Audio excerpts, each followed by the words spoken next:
As an attorney who is also a Christian, I take my responsibilities as a lawyer very seriously, and I endeavor to be a person of sound moral and ethical character in all of my dealings. In the wake of the 2020 presidential election, I believed that challenging the results on behalf of President Trump should be pursued in a just and legal way. I endeavored to represent my client to the best of my ability. I relied on others, including lawyers with many more years of experience than I, to provide me with true and reliable information, especially since my role involved speaking to the media and to legislators in various states.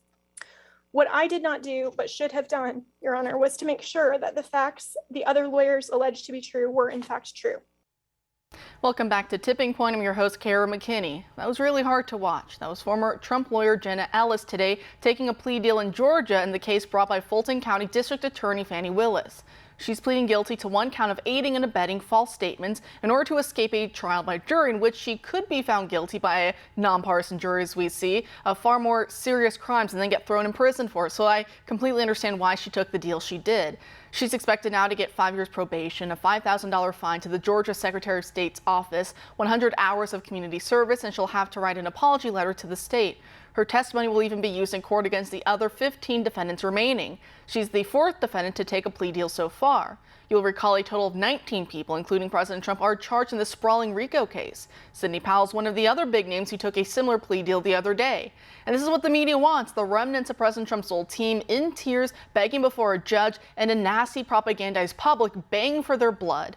But don't be fooled. This doesn't mean that our concerns about the 2020 election are lies or somehow based on lies. And I know some people are no longer big fans of Jenna Ellis, and she is all in with Florida Governor Ron DeSantis against President Trump. But let's put that to the side for a moment and remember what we were just talking about with Dinesh D'Souza and his film Police State. Walkaway founder Brandon Straka sums up what I'm about to say perfectly. He posted to X today, quote, "The plea deal system must be abolished. This is how evil, corrupt prosecutors are getting innocent people to plead guilty in their lunatic pursuit to get Donald Trump.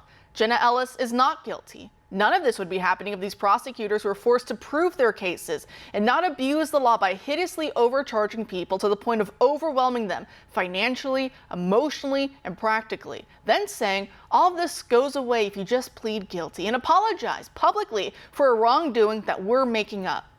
The media, which once existed to challenge the establishment but is now the voice of the establishment, is 100% complicit in all of this. I don't believe for a second that any of these people are flipping on Trump because the media says so. What the media wants more than anything is to destroy conservative America. They want to orchestrate division, sow mistrust, cause people to turn on each other, and destroy people's lives.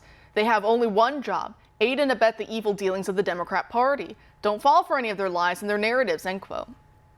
You'll remember this was the exact same playbook used against General Mike Flynn. He was overcharged, bled financially by paying for fancy lawyers to fight those charges, had exculpatory evidence hidden from him by federal prosecutors, and was basically told, if you don't plead guilty, we will do this to your son who just had a baby with his wife. Do you really want your son and his new family to go through the same hell you are?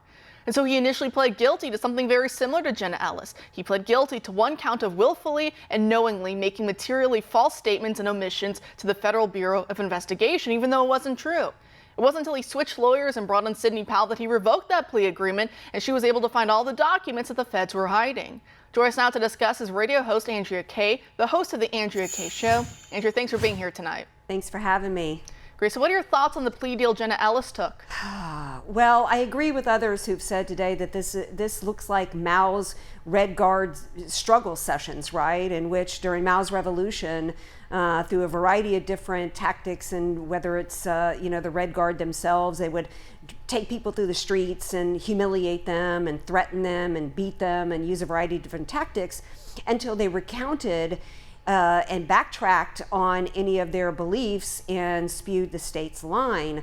What I find different here, though, with Jenna Ellis, and I think one of the reasons why so many people have been critical of her, is when Sidney Powell pled guilty as well last week, she did not issue statements to the degree that Jenna Ellis did in court today.